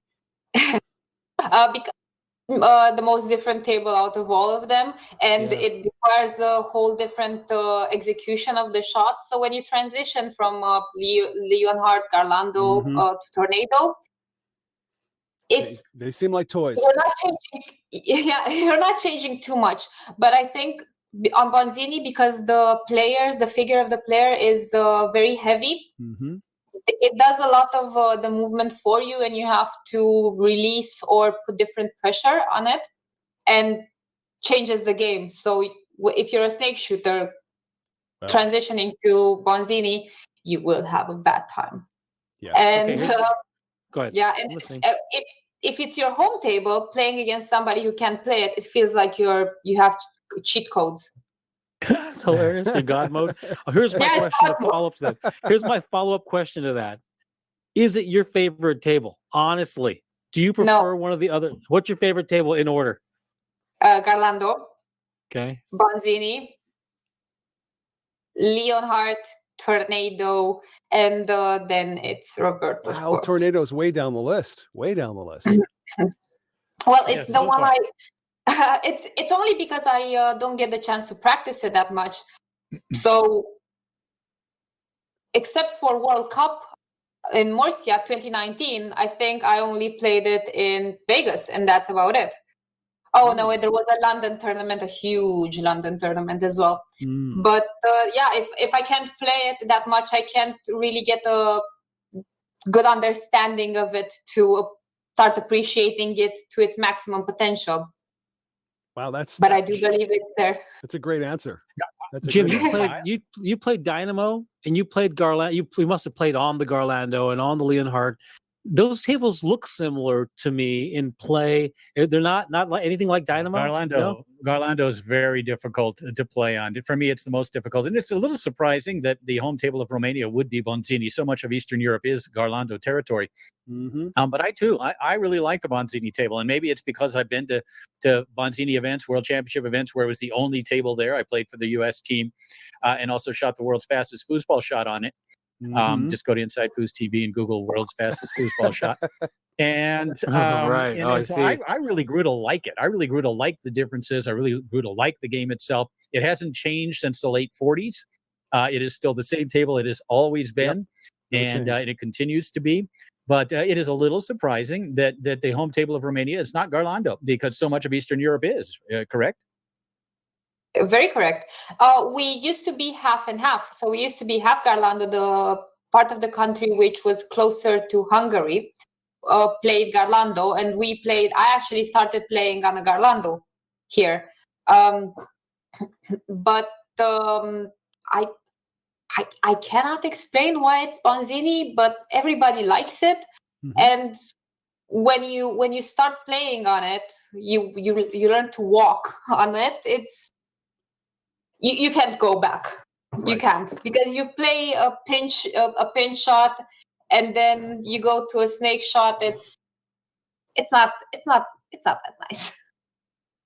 How much does it also sounds like? Go ahead, Jim. No. I was going to say, it also sounds like, Mark, if you were to move to Romania, you'd be on the national team. They need one more player. Go ahead. But probably win something. Maybe you said it too, Cati. That when Bonzini is your home table, and the Danes also have it as their home table. Obviously, the French, Luxembourg has it time, Belgium. You do feel like you have a big advantage against someone who hasn't played on it. I recall the 2006 World Cup, when the Austrian team, when they played on any other table besides their home table, the Garlando, when they played on Bonzini, they had a strategy. I'm just going to tap the ball through. I'm going to set up a push shot and just try to put something on goal. And it really helped them. They ended up winning the World Cup in 2006 because they were so unfamiliar with this table, which is extremely different. Garlando is really different. To me, Garlando is the toughest table to play on. But Bonzini is so different from everything else that when it's your home table, you really do have a big advantage over players who are not as experienced on it. Yeah, I agree. What is also really nice to see is the French and Luxembourg is extremely multi-table. They can play anything. But it's really interesting to see France and how much they've started adapting, and they understand.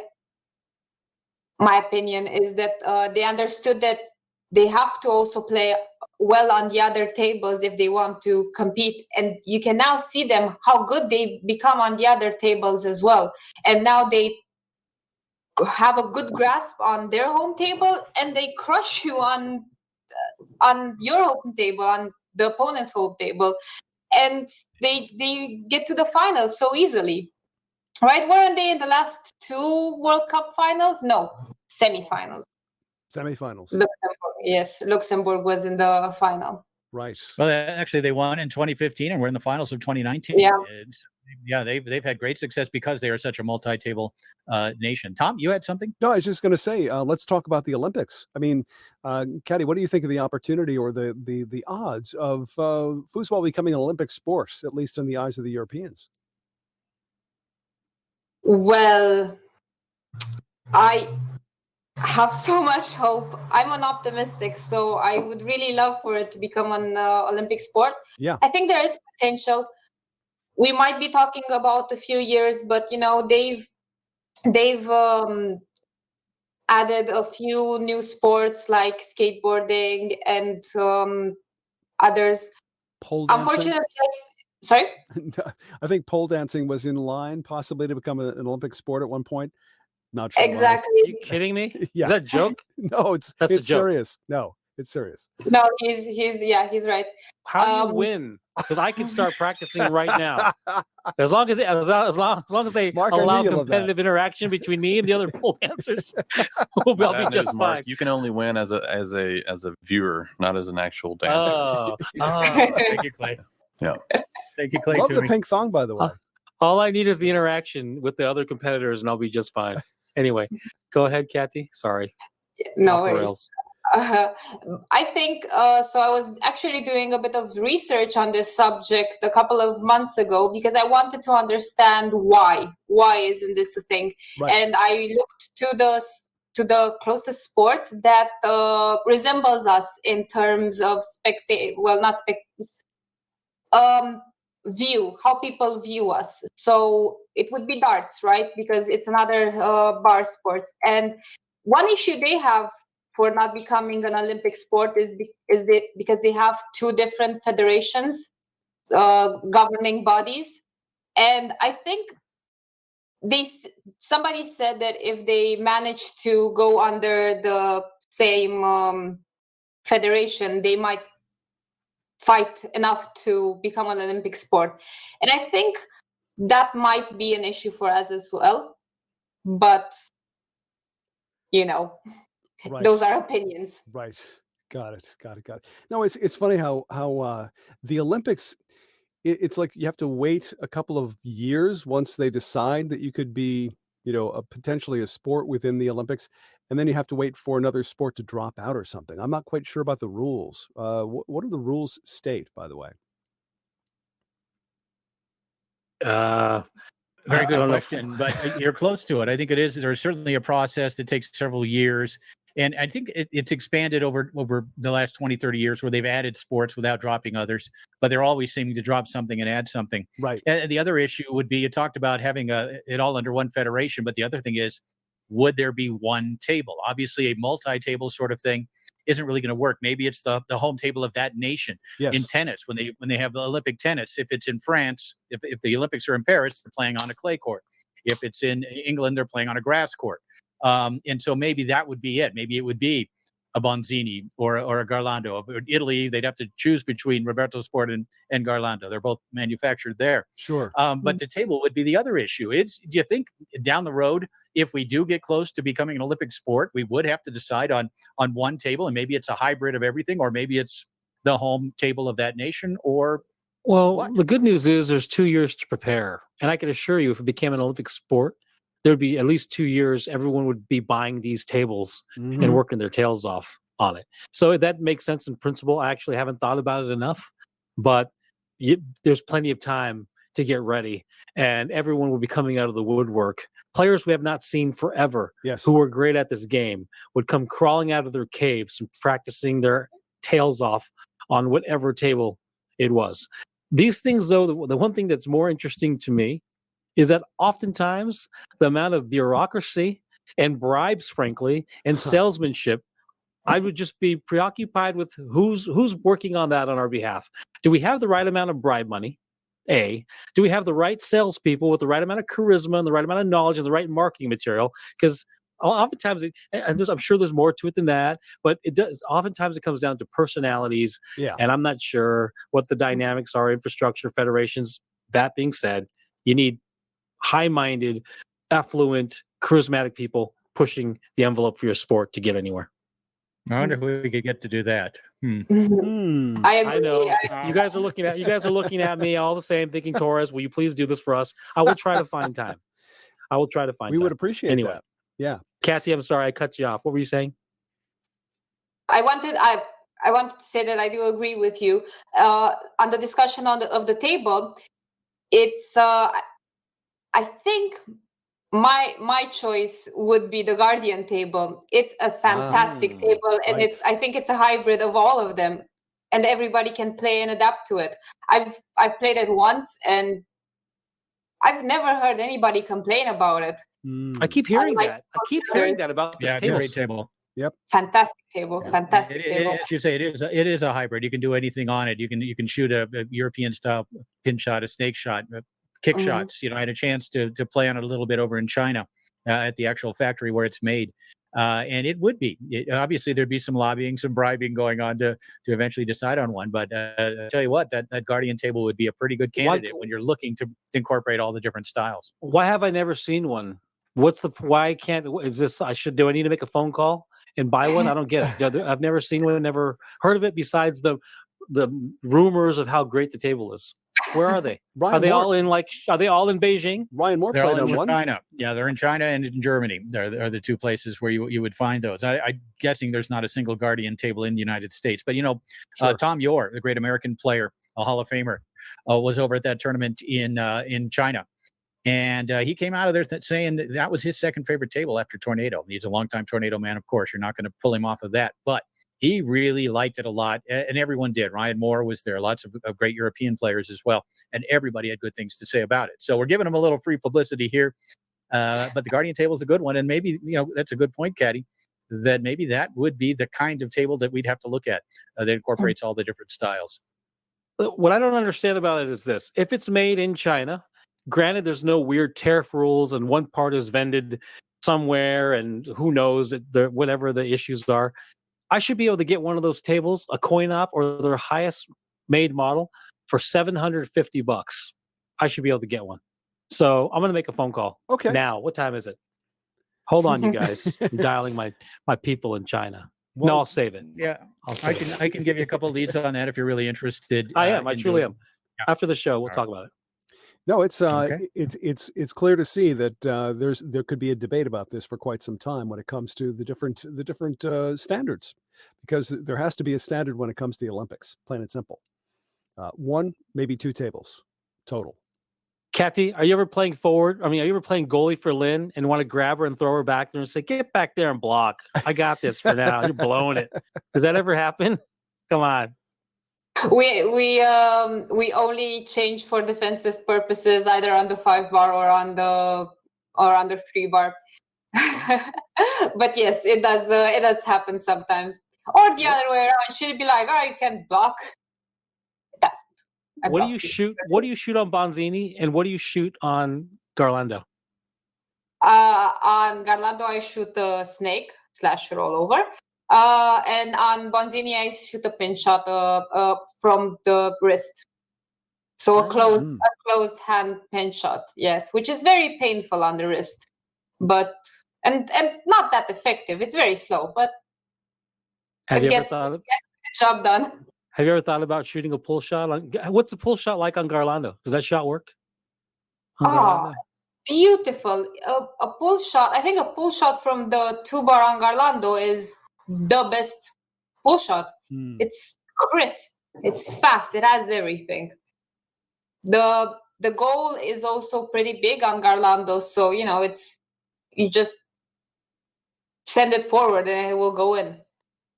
Yeah, I watched Billy Pappas win the Garlando World Championship in open singles by scoring 3 pull shots a game from his 2-rod. Wow. Of course, Billy's such a great shooter, but the Garlando table on the 2-rod in particular is a dynamic offensive table. You can shoot a pull shot on any table, though, Mark. You really can. In fact, on a Bonzini table, really, you can split. You can shoot a split pull shot on a Bonzini table every single time. You show one straight, you show one long, and then go split the rest of the time. Because the men's feet are so narrow, the goal is so large, that split hole, just wait, it'll be there.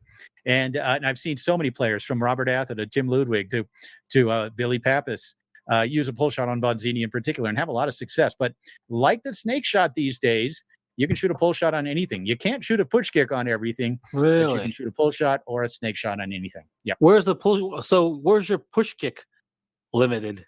Is your push kick how and where's your pull? You must have been the only push kick shooter in the whole damn continent. How'd that look over there, Jim? I was at the time. I was the only one at the time on the continent. But Garlando's the toughest table for me to shoot a push kick on. It is, with Bonzini, it just took a couple of tries. With Bonzini, you got to let the rod do the work. You can't try to force it. With a Tornado, you can pretty much strong arm it. But on Bonzini, you got to let the rod do the work, let that heavy man do the work. And once you get it down, it is quite simply the fastest thing ever seen on a foosball table. Interesting. That's sarcasm. It's got to be. You try to straight face me with that, dude. Give me a break.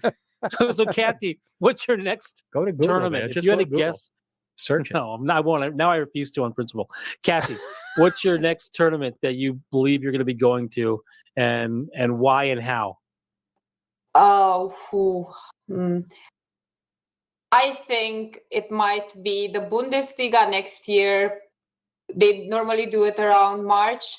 Why? Because it's the Germans are insanely organized, and they will make a very safe environment and hygienic and everything for everyone, and they will not let anyone go in the tournament hall if they're not playing, or any sort of rule they can come up with, which necessary rules I might add. So yeah, if I go to a tournament in the near future, it will be there, because I can also fly there. I don't think I can fly to the US anytime soon. Lynn and I were really hoping we can do Vegas this year, but I mean 2021, but it looks a bit unlikely. So when you play in a European tournament like the World Cup, there's a lot of people there observing and cheering in the stands. If you go to a tournament during the pandemic and there's no spectators, do you think that'll affect the way you play the game? No. If anything, I think it will help me, because normally there are too many people cheering for my opponents. I played in Murcia against Sully, and it was me playing against Sully and about 50 Americans cheering for her. Right. It's soul crushing. It's absolutely soul crushing. So I go into a zone and I don't see that many people around, so it's fine if there are no spectators. So when you have Sully on your show, on that Lynn and Cati show, what would you like to ask her? Why did you go straight on that last shot? I love it. It was the next set. It was the quarterfinals. It was very hard. It was very painful. Right. So she is welcome on your show then. She is, of course she is. She's very cute. She's so bright, and I think she has so many things to say, and her family is absolutely lovely, right? Oh yeah. We're actually planning on having Terry Rue on the show as soon as possible. Cool. But he has a very busy schedule, of course. Yes. He said yes, but we have to make it happen. Saving lives first. Well, when you have him on the show, let him know we're waiting. Yeah, will do. Yeah, he's a busy guy. He's literally on the front lines.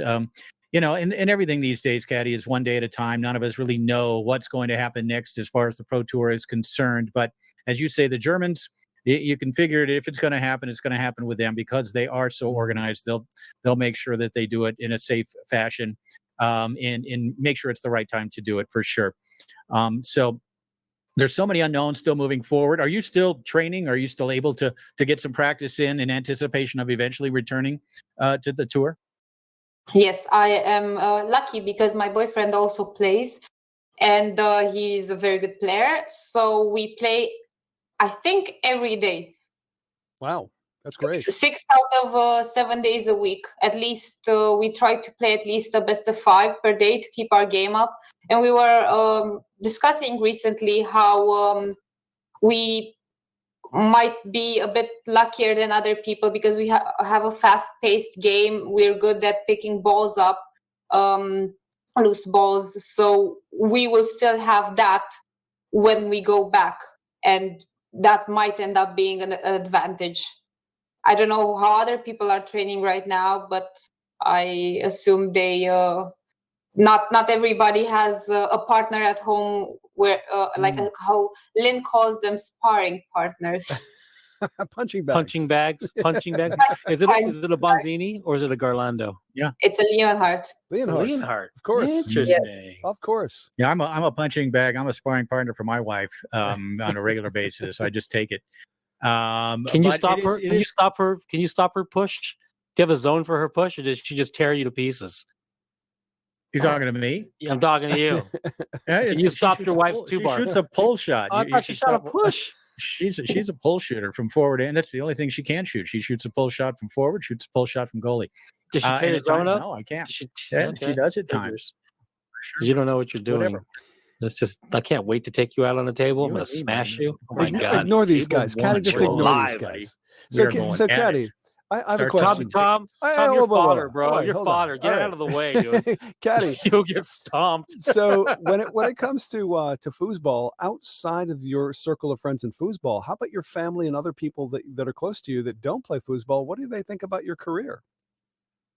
My family is absolutely in love with it. The first 4 or 5 years, they didn't understand a thing. Okay. But my mom, after that, came with me on a tournament to Prague. She came as a tourist, but she came to the tournament to support me. And she was watching one of my matches in singles. I was playing the final, and I took a timeout because I kept being blocked. And I went to her to get my water, and she gave me advice. She saw something. She told me I had a tell. And I'm like, how can you tell me I have a tell? You've never seen this game before. Right. And she was right. She has a good eye. But she saved that tournament for me. It was absolutely fantastic. That's my amazing. Father has never seen me play, but he can't stop talking about it. He introduces me to someone. He's like, this is my daughter, the world champion. Love it.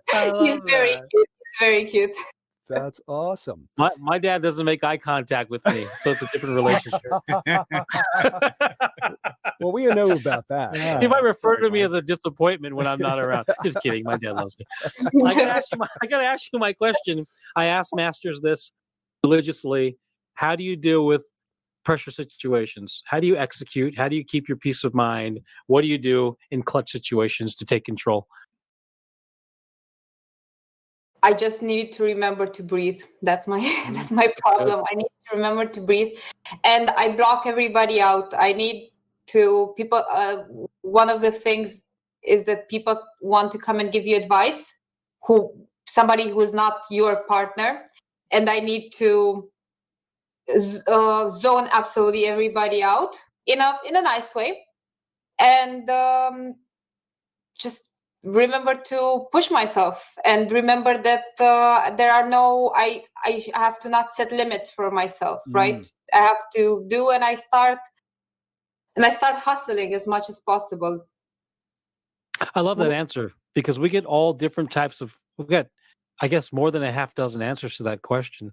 And I suppose one of the more fundamental things to remember to do is to remember to breathe as soon as possible. Remember to breathe and just breathe. And the quicker you can get to that space, the sooner you can get to other spaces that are supportive of the moment. If you can't catch your breath in the short time of your timeout, you're in a world of shit. Your timeout's going to be over. You'll still be having a panic attack. So yeah, I think it's fundamental and critically important. And I think it's probably one of my favorite answers. Just breathe. Just remember to breathe. Yeah. Yeah. You mentioned the moment, and that's really what it is. You put yourself in the moment. You're not worrying about what did happen or what could happen. You just have to be there now. And really, and that's been the common denominator, I think, Mark, with all the answers we've had to that question. Just be there. Just be there. Trust yourself. And good things are going to happen. And certainly good things have happened for you, Cati. The World Championship, the Bundesliga Championship, and more to come, of course, with you, sort of the GOAT, the greatest of all time with Romanian foosball. It's been a great time. Let's talk a little bit more about Tuesday's show. Twan Hermans, who put on such a show at Murcia. You're going to have him on. Do you have footage of him winning the Murcia event, or are we waiting on that still? We do. Footage of it, commentated by the great Jim Stevens. Why is that? So we're going to see, like, looking after at this video. What do you think when Jim said that? I love the Midori's answer. Did you hear Midori's answer on it? No, what was it? She said that that every time when she watches, I asked her if she learns from your commentary, because here in Europe we learn a lot listening to you. And she said, yes, every time I listen, I remember to take a timeout, and I don't. So funny. It's so true. And Midori is a marvelous player, no question about it. But I've had a conversation with her about that, about her not necessarily using timeouts or not being as focused on table management as she needs to be. I mean, her skills on the table are so good that she's been able to be very successful with it. But when you go to Europe, when you play a multi-table event, when you're playing on your opponent's home table, you don't have the advantage physically as she does on Tornado against every other lady. You've got to be able to manage. You've got to be able to use timeouts. You've got to be able to take your time, have a game plan, manage your game better. And that's something, if you want to be a multi-table player, as so many players do these days, that's the big thing. Be a great multi-table player. You've got to have table management. And I've had this discussion with Midori. She's been very receptive and still doesn't use timeouts. Yeah. Well, but going back to that Len and Cati show, we expect one of the great things about having the show on Twitch is that anybody can spectate live and ask their questions. So we're there to ask the guest what we think, but we also want to give the viewers a chance to ask the guest what maybe crossed their mind, because it's not every day you build up maybe the courage to ask a world champion or any sort of top player what their opinion is about something. And that's another thing about the show where you can get that. So we expect that's a great point. Yeah, we expect people Tuesday with questions ready for a world champion. Who knows, Mark? You can become the next the 2021 amateur double. You laugh, but it's a crowning achievement in any person's career. Oh, no question about it. No question about it. Your dad introduces you to all his friends as my world championship fun son, my world championship son when he looks you in the eye. No, that's a great point. That's one of the neat things about Twitch.tv is that you can interact. There is that direct dialogue with the viewership, and you've had some great questions on there from all over the world, from people watching from every different point of view. And so we're looking forward to it again. And tell us again, it's 9 p.m. Central European time, twitch.tv/InsideFoos TV. That's that Lynn and Cati show on Tuesday. And a few more of your guests. Do you have anybody lined up for next week as well, following Tran? Yes. So after Twan Hermans, we will have Thomas Haas. So another world champion who won in 2017, and as unexpected as Twan probably. Yeah. And then we have the rising star Tommy Yor. Oh, nice! Oh, wow, very cool. There's a coup right there. He's awesome. Exactly. We got to get him still, and we're still waiting. Well, they got the best guests over there. Yeah, they do. Dang it. I will say this: the Lynn and Cati show. Foosball has always been an international sport, but it's always been isolated because every country was playing on their table. And of course, the World Cup and the ITSF did incredible things. In the United States, in the 90s, you had to take Jim's VHS cassettes and you had to copy them or send them to your friends. Is how you learned about foosball. So all these, and that happened, Jim. Sorry, it happened over. I could show you a 1997 VHS cassette in my damn. No, I bought that thing. I don't know why I don't have a VHS record. I don't even have a player anymore. I got the damn VHS cassettes. I don't know why I keep them. They just collect dust. I love them. Anyway, here's the point. Now with new mediums like Twitch, and of course just the internet, if people want to be great at foosball, you have more and more vehicles to do that, and the Lynn and Cati show is a great vehicle for that. This show is a great vehicle for that, and there are more and more coming to diversify everyone's skill and experience and entertainment with the sport in ways that, frankly, weren't done until the current era.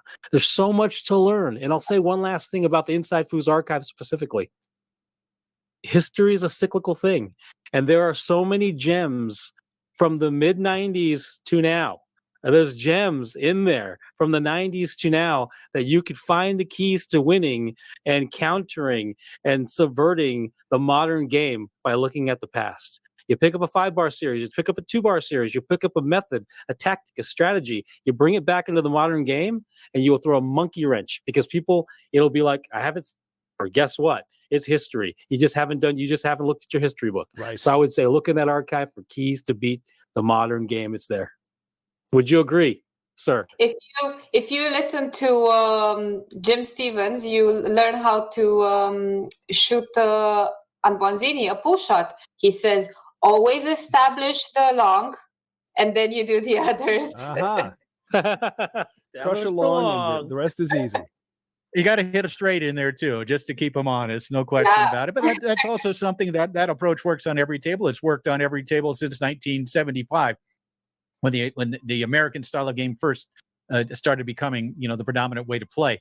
And hit that straight, hit that long, and then pick apart that middle. Tony Bacon, our number one player on our top 5, made a living off of doing just that. And looking forward to some more great work from you and Lynn on that Lynn and Cati show. Again, it's 9 p.m. Eastern or Central European time on twitch.tv/InsideFoos TV. I, for one, want to thank you so much for joining us tonight, Cati. It's been a lot of fun. And you, of course, could use some sleep here, I think, coming up. It's now pushing 6 a.m. That sun, I'm looking out your window there behind you, and that sun's going to be poking its head out there. And are you in Bucharest? Is that where you are? Yes. Mm-hmm. Yeah, it's might be time.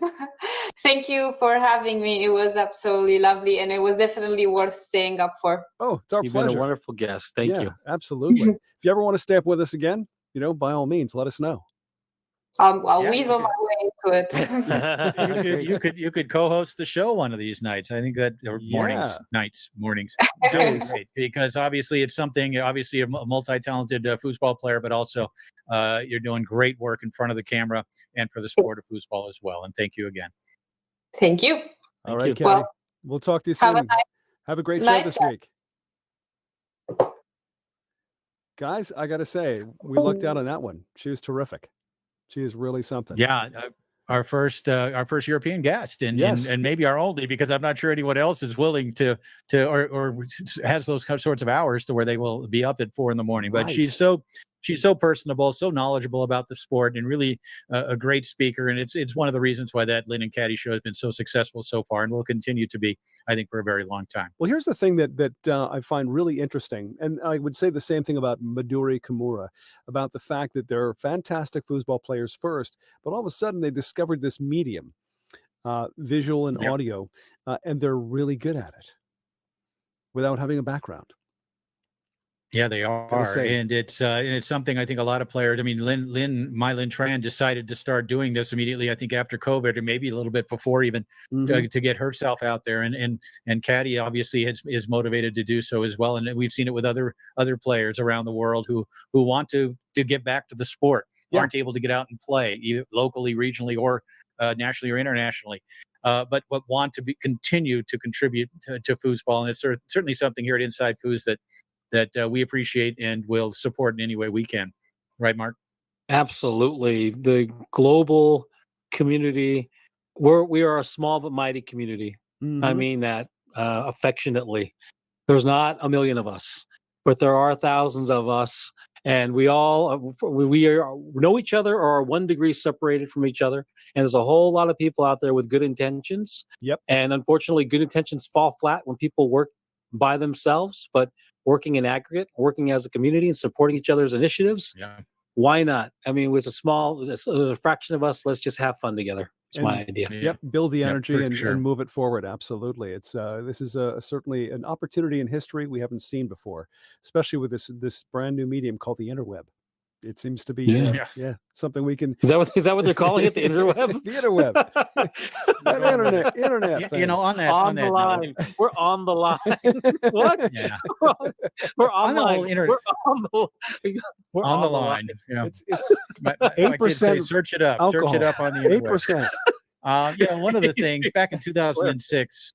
Fareed Lunas, the president of the ITSF, approached me and said, "Jim, we'd like you to come over to Europe and cover the World Cup." And I was excited about it, but little did I realize what that experience would be like. As I went on, and I think I probably covered 40 European events over the years, but I always looked forward to it so much because of the international kind of community that it's so different in so many ways, but so much the same when it comes to it's all being foosball people, different languages, different cultures. Yep. We all have foosball in common. The Olympic Village, I've talked about it here before. It is so special. And so many Americans, Steve Murray, for one, who came over and got to experience, and so many other players have experienced the international community.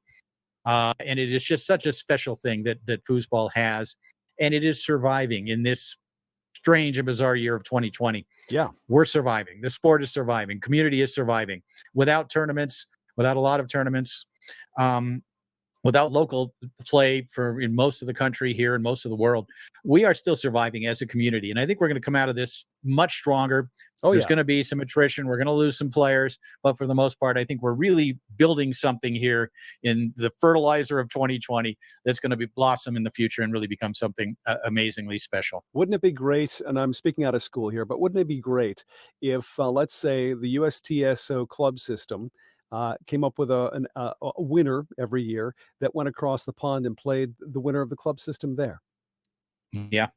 Got like an entrance into the Bundesliga or the European club system championship round. Yeah, no, that would be amazing. And it's something I think we can look at in the future and make it happen. Yeah. But there's still an even finer idea than that would work really, really well. And so regional competition, tribalism, this idea of why don't we have state teams? Why isn't there a Texas team and a California team? And then why aren't there teams that brings the quote unquote micronationalism? Mm-hmm. California flags and Texas flags, they'll be setting each other's flags on fire in the best of ways. Not only that, you have NorCal and SoCal will be duking it out to figure out who represents California. Look, Jim's pointing at me. We need we need state teams, 6 representatives, amateur, women's, whatever, and let's have the states battle that out in a national cup. Yep. I don't know why we're not doing it. We can. Idaho might have an issue. I don't know, but whatever. We'll figure it out. We have Don. Don would like to join us and put his 2 cents in. Don, thank you for calling in. Welcome once again to FoosTalk Live. How are you, Don? I'm doing fine. How y'all doing this evening? Doing well. Well, I just kind of caught the last end about what Mark was saying, and that is a plan that we do have. States will compete against each other and have the state team, and then we have 5 regions, and then we'll have a regional championships, and then possibly the top 3 in each region to play for like the national top club team. So that is in the works. That is part of our plan. Oh, nice. Awesome. Awesome, man. If I could propose like an open team, an amateur team, a women's team, a novice team. That's it. Keep it real simple. Well, that's kind of the way that I see it, is having, a master, pro, expert, amateur, and possibly even a rookie team and a female team, all of them together, and you have to go to so many points or win so many games to win the match. So, because we want everybody involved on the team. Awesome. Yeah. By the way, if I recognize the Mississippi accent, that is Donald Wilson that we're talking to, folks. The president of the. I thought everybody knew Donald. Darth Wilson. What's up, Darth Wilson? Why? Sure he is. I'm all the way down here in Mississippi. He could choke me with his hand from here, Darth Wilson. No, I'm good.